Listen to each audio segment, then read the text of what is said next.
Tonight, Jay and Silent Bob join the Marvel Comics universe, incoming Star Wars stuff, the Doctor the Navigator, and remember Robert Carradine and Rob Grant. All that and more in this edition of Multiverse Tonight.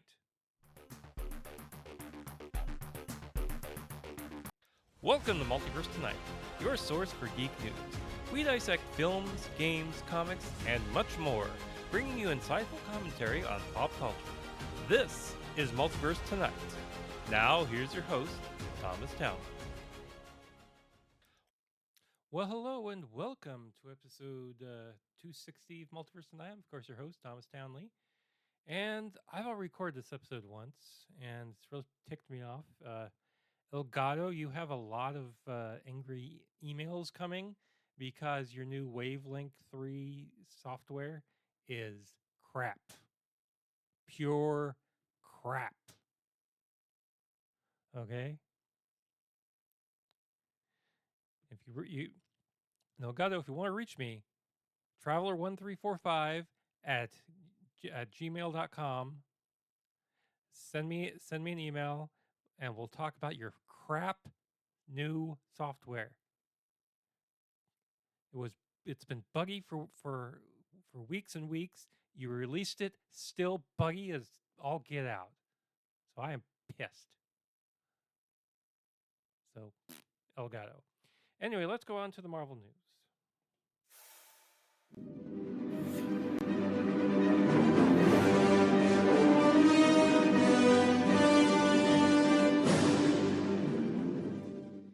Jay and Silent Bob are coming to a Marvel comic book called Jay and Silent Bob, Jay's of Future Past. It's written by Kevin Smith, illustrated by Giuseppe Giancoli. It's coming out on June 10th. Of course, Kevin Smith is a lifelong Marvel enthusiast. He knows stuff with Marvel. So Doctor Doom decides that these two Jersey guys must die, so they're going to team up with the Fantastic Four, the Avengers, and the X-Men, and a whole host of heroes to unwits superhero fatigue. Again, and sounds very good, doesn't it? Bishop is returning for a new limited series. The iconic X-Men will receive a 5-issue limited series starting in June from Selden Ahmed and artist from Mario Santoro. Will pit him against a time-traveling mutant against a dark force from his own future. He teams up with his sister, so that looks interesting. On to the DC Comics news.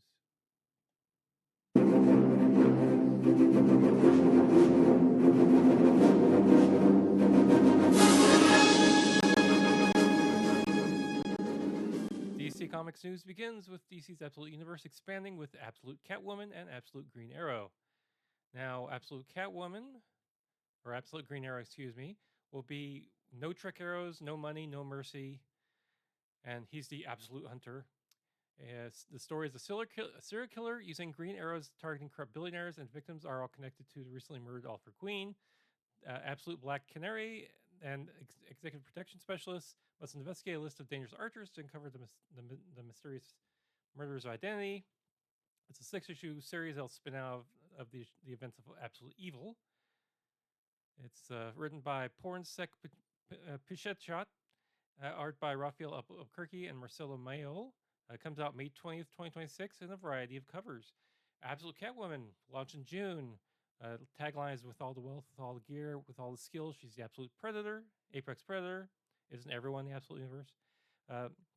Selene Kyle, she's the world's greatest thief, relying on ingenuity and high-tech gear. However, her carefully constructed life collapses when a figure from her past appears. To survive, Catwoman must solve a mystery that forces her to go on a global journey through the dark shadow of the absolute universe, which the absolute universe is nothing but dark shadows. And we'll focus on her connection to Black Mask. And that's from Grayson and Scott Snyder, art by Bengal, and variety covers.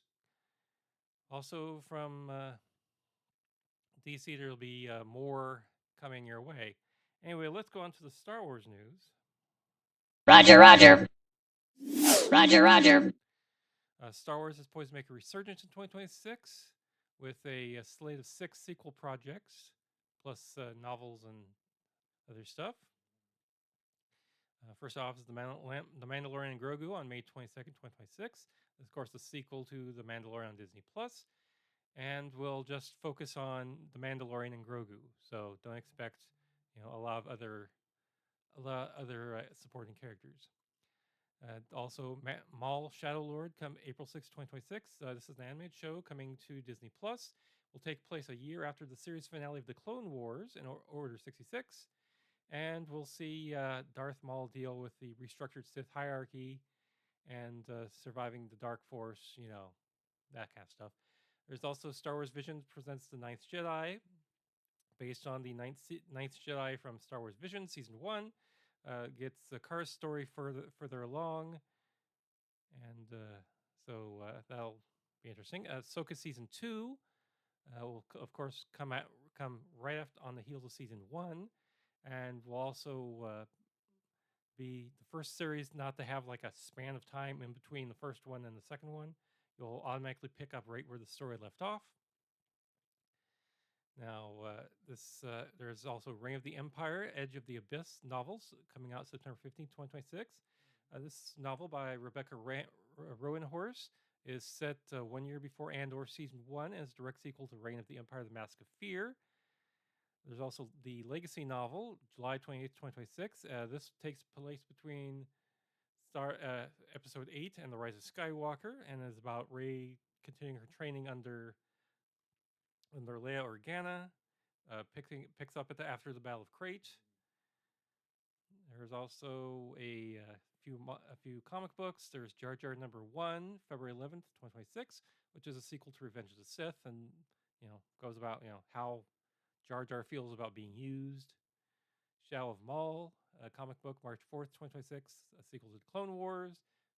Does more of Maul's storyline.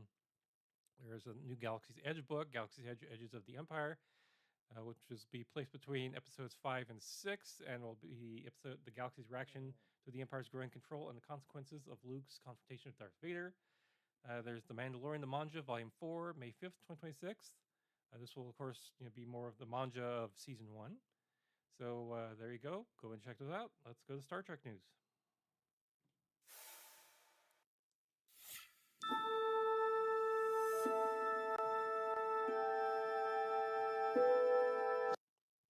All right, Star Trek. Starfleet Academy has come to the Waze app on your phone. The Doctor will now be your guide for navigation. Robert Picardo lends his voice with the Doctor's signature wit, charm, and extensive knowledge, and you'll happily navigate everyday traffic hazards and guide you through the final frontier. There is also a legendary Vulcan salute for a map icon, and you can swap your vehicle for USS Athena. Fans of Seth MacFarlane's The Orville have been waiting for its return for a long time. Good news. He does have a 4th season written. It's just the bad news is it's going to be delayed because, well, he's busier than all get out. But, he's got season 2 of Ted to do. He's got a new animated version of Ted coming out. So, he's just, all sorts of busy. So he'll get to it when he gets to it. Hopefully, the actors from the series can come back to recreate the show. Otherwise, he's going to have to do a lot more rewriting. Anyway, let's go to geek news.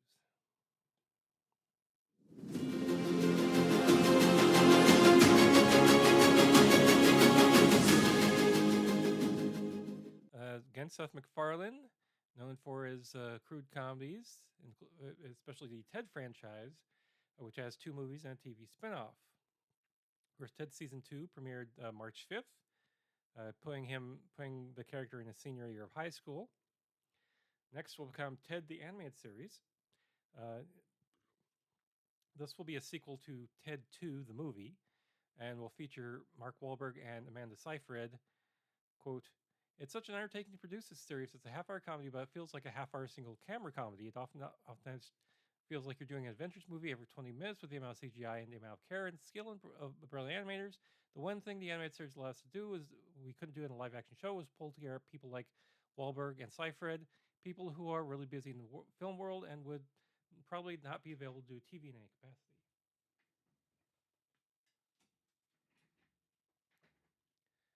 So it's allowed us to pick up after the second movie finished. He thinks he'll get that out late 2006 or 2007. Frankly, has no real ideas on the exact timing of that. So, your mileage may vary. Next up, MGM and Paramount Plus are teaming up for a huge new 6-part series based called Treasure Island, based on the Robert Louis Stevenson novel.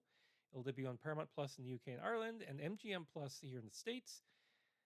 And this will be, of course, the coming of age story of Jim Hawkins. Sheltered kid becomes the pirate. The whole Treasure Island story. I don't need to, recount the beats of the story for you. Stars David Oello, has Long John Silver, Haley Atwell as Beth Hawkins, Jack Huston as Aaron Graham, and Tomer Capone as Billy Bones, and Tom Sweet as Jim Hawkins, with Ryan Murphy as executive producer and creator. So, are you ready for this? Is it kind of a little late?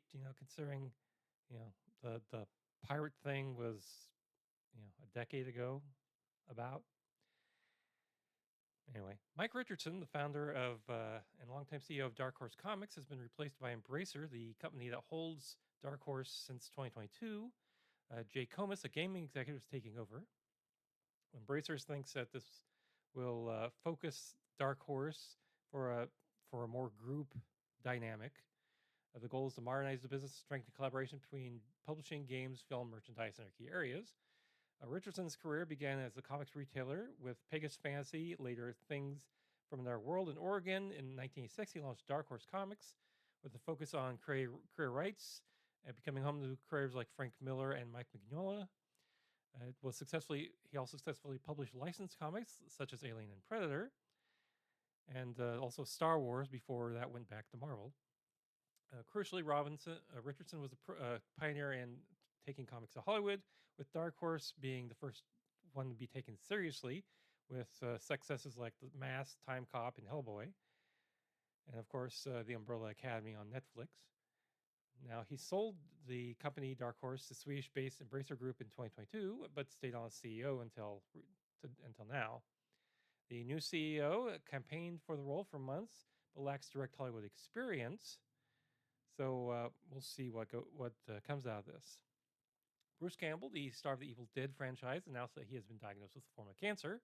The 67-year-old actor shared news with his fans on social media. He described his health issue as an opportunity and explained that the cancer is treatable, not curable, a revelation they admitted was shock to him as well. In his post, he stated his professional commitments will be changing to accommodate treatment, such as convention appearances and general stuff like that will be taking a backseat to treatment. However, he plans to be focused on getting well over the summer so he can promote his new movie, Ernie and Emma, in the fall. Campbell concluded by emphasizing his resilience and support system. He's not trying to get sympathy or advice. He's just trying to get the information out there before, the press jumped all over it. The following were winners at the Children's and Family Emmy Awards. Star Wars Skeleton Crew won Outstanding Young Teen Series, Outstanding Visual Effects for Live Action Program, Outstanding Editing for a Young Teen Live Action Program, Outstanding Sound Mixing and Sound Editing, Outstanding, and congratulations to them. Outstanding Children and Young Teen Animated Series went to Win or Lose. They also picked up Outstanding Writing for Children's Program, Pickle, Win or Lose, Outstanding Directing for an Animated Series, Win or Lose, Outstanding Editing for an Animated Program. Ultraman Rising won Outstanding Animated Special. It also won Outstanding Sound Mixing and Sound Editing. Daffy in Wacky Land on HBO won Outstanding Short Form Animated Program. And David Ergo Jr. won for Tiny Toons University for Outstanding Multiple Role Voice Performer in Children's or Television Program. And If This Be My Destiny from Your Friendly Neighborhood Spider-Man won Outstanding Voice Directing in an Animated Program. And the Star Wars Young Jedi Adventures won Outstanding Sound Mixing and Sound Editing awards as well. Now I don't know if I'll take a long talk about this or not. Of course, you heard Paramount finalized its $111 billion acquisition of Warner Bros. Discovery. Netflix withdrew, saying that it was no longer financially attractive. David Ellison says a lot of stuff. Dave Zaslav says a lot of stuff. They're both kind of evil. Transaction values WBD at $31 per share and has a ticking fee of a quarter per quarter, which will be distributed to shareholders commencing September 30th, 2026. For the barring regulatory approval or disapproval. Furthermore, Paramount is obligated to pay a $7 billion breakup fee should the transaction fail. The acquisition is supported by $47 billion in equity capital from the Ellison family, Redbird Capital, $54 billion in debt financing from Bank of America, Citigroup, and Apollo, and of course from Saudi Arabia, etc. Paramount projects the closing of the deal in the third quarter of this year. They'll have to fight California to get through, though, and maybe Europe. Paramount remitted a $2.8 billion termination fee to Warner Bros. From Warner Bros. Discovery to Netflix for abandoning the deal. If this breakup happens from Paramount, Warner Brothers will get $3 billion.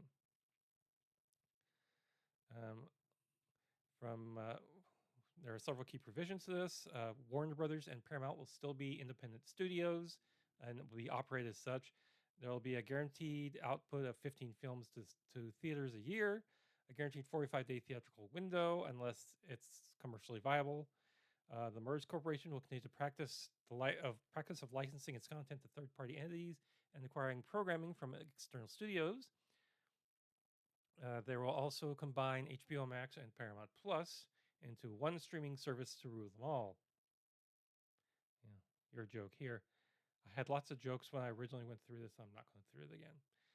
Anyway, a Game of Thrones movie is long rumored. It's finally in development from Warner Brothers with writer Beau Willimon attached. This will be a Dune sized cinematic event. I'll focus on King Aegon I Targaryen's conquest of Westeros. J.J.R. Martin, which both the they did this. They said this in an HBO a Hollywood Reporter profile of J.R.R. Martin. With the film division, HBO working on competing versions of the same story. So we'll see what comes to light, whether it's a combination of the two or each one. Paramount is also making G.I. Joe movies still with two distinct treatments. There's one from Max Landis, the screenwriter who was hit up by the Me Too movement in the late 2010s. Will be working on a feature adaptation, and Danny McBride is also penning a separate script. So we'll see what happens there. The Cannes Film Festival is honoring Peter Jackson with the honorary Palme d'Or at the upcoming French festival, which runs May 12th to the 23rd. Festival organizers praised his body of work, saying it was a body of work that blends Hollywood blockbusters and films d'auteur with extraordinary artistic vision and technological audacity. Jackson called the award one of the greatest privileges of his life and recalled his history at Cannes beginning in 1988 with the movie Bad Taste and returning in 2002 with The Fellowship of the Ring. Last year, the honorary Palme d'Or was awarded to Robert De Niro and Denzel Washington. Finally, tonight, Richard Carradine, a beloved member of the storied Carradine acting family, has passed away at the age of 71. The actor, best known for his roles in The Long Riders, Revenge of the Nerds, and Lizzie McGuire, took his own life on Monday following a nearly two-decade-long struggle with bipolar disorder. His older brother, Keith Carradine, described Robert as the family's bedrock, but acknowledged that his mental illness ultimately overcame him. The family released a statement to Deadline expressing their profound sadness. Quote, is with profound sadness that we share that our beloved father, grandfather, uncle, and brother Robert Carradine has passed away. In a world that can feel so dark, Bobby was always a beacon of light to everyone around him. We're bereft at the loss of this beautiful soul and want to acknowledge Bobby's valiant struggle against his nearly two-decade battle with bipolar disorder. We hope his journey can shine a light on addressing the stigma that is attached to mental illness. At this time, we ask for the privacy to grieve this unfathomable loss with gratitude for your understanding and compassion, unquote. Keith Carradine emphasized the family's desire to be open about Robert's valiant struggle with bipolar disorder, saying that we want people to know that there's no shame in it. It's an illness that got the best of him, and we want to celebrate him for his struggle with it and his beautiful soul. Born on March 24th, 1954, Robert was the youngest son of actor John Carradine and brother to actors David and Keith Carradine and Disney Imagineer Christopher Carradine. He forged his own path in Hollywood, making his big screen debut in 1972 alongside John Wayne in The Cowboys, a role his brother David encouraged him to audition for. His career included appearances in Martin Scorsese's Mean Streets and Hal Ashby's Oscar-winning Coming Home, the latter leading to speculation he might be the family's best actor. In 1980, he had two films at the Cannes Film Festival, Samuel Fuller's The Big Red One and Walter Hill's The Red Riders, where he starred with his brother David Keith. Hill famously cast real brothers to play all the outlaws. Robert Keith and David played the younger brothers. James and Stacy Keach played Frank and Jesse James. Randy and Dennis Quaid were the Miller brothers, and Christopher and Nicholas Guest were the Ford brothers. His great film success came in 1999 as Lewis, the head nerd in Revenge of the Nerds, a role that became a beloved franchise and embedded him in the consciousness of a generation. Later, he gained a new generation of fans as the father in the Lizzie McGuire series. Despite never having formal training or learning to read music, he had deep love for playing guitar, often performing with his brothers Keith and David. He also accompanied his friend Peter Yarrow and the film folk legend Rambling Jack Elliott. In the late 80s, he and Mayor Winningham formed a band called the Waybacks. His other great passion was race car driving, starting with go-karts at the age of 11. He eventually went on to Grand Prix level at the late 80s and 90s, including a stint as a driver on Team Lotus with Paul Newman. He is survived by his children, grandchildren, brothers, nieces, and nephews. He has a daughter, actress Ever Carradine, with Susan Snyder in 1974. That year, he met Edith Manny, with whom had two more children, Marika and Ian. His niece, actress Martha Plimpton, recalled that he was everyone's beloved uncle. And he was also a devoted grandfather to Ever's children, Chaplain Sam and Marika's son Jack, often attending Little League and horse shows and jumping at the chance to babysit. Again, Robert Carradine was 71 years old. Finally tonight, Rob Grant, co-creator of the beloved sci-fi sitcom Red Dwarf, died at the age of 70. His passing was announced by his family on Wednesday, February 25th, who stated that it was a great loss to his family, friends, and comedy fans across the world. Grant was born in Salford, Greater Manchester in September of 1955, studied psychology at Liverpool University. There he met Doug Naylor, his future writing partner, before collaborating Red Dwarf. The pair collaborated on various projects in the 80s, including Radio 4 comedies, the satirical puppet show Spitting Image, and various works for the comedian Jasper Carrot. The initial concept for Red Dwarf came from a character Dave Holland, space cadet, that Grant and Naylor developed while writing for the Radio 4 sketch show Son of Cliché. Red Dwarf debuted on BBC Two on February 15, 1988, following the low-ranking technician Dave Lister, played by Craig Charles, who awakened from suspended animation on a mining spacecraft to find he's the last surviving human. He's joined by companions Arnold Rimmer, played by Chris Berry, the cat, played by Danny John Jules, and sanitation droid Crichton, Robert Llewellyn, and the ship's computer Holly, played by Norman Lovett for most of the series. For a lot of the series. The series, which Grant and Naylor were behind from 1988 to 1999, was a success, launching with a 4.75 million viewers and growing to 8 million by the final run. It was later revived on Dave TV from 2009 to 2020. The writing partners also published several Red Dwarf novels under the joint pseudonym Grant Naylor. Grant and Naylor split in the 90s due to creative differences. Grant's more recent books were written in collaboration with screenwriter Andrew Marshall. Just days before his death, Grant announced the forthcoming publication of a new Red Dwarf prequel novel titled Red Dwarf Titan. So again, Rob Grant, creator of Red Dwarf, dead at the age of 70. And that brings us to the end of our show for today. Now, thank you for putting up with this rushed reading. Be sure to check us on social media. We're at Blue Sky at Multiverse Tom, Thread, Facebook, and Instagram, Multiverse Tonight. If you've gotten some value out of the show, bless you. And if you'd like to pay it back, please head on over to multiversetonight.com, where you'll find our Patreon and Ko-fi links. Check our show notes, visit our TeePublic store, leave some feedback, and so much more. And if this is your first time listening, thank you and welcome. Go ahead and hit that subscribe button, share it with friends and family. Special thanks to Shane Arders for the intro music and Lobo Loco for the outro theme music. Thanks for watching this edition of Multiverse Tonight. We'll be back in 2 weeks with more sci-fi and comic book news, and hopefully equipment that works correctly. Now, please, exit the universe in an orderly fashion. Good night.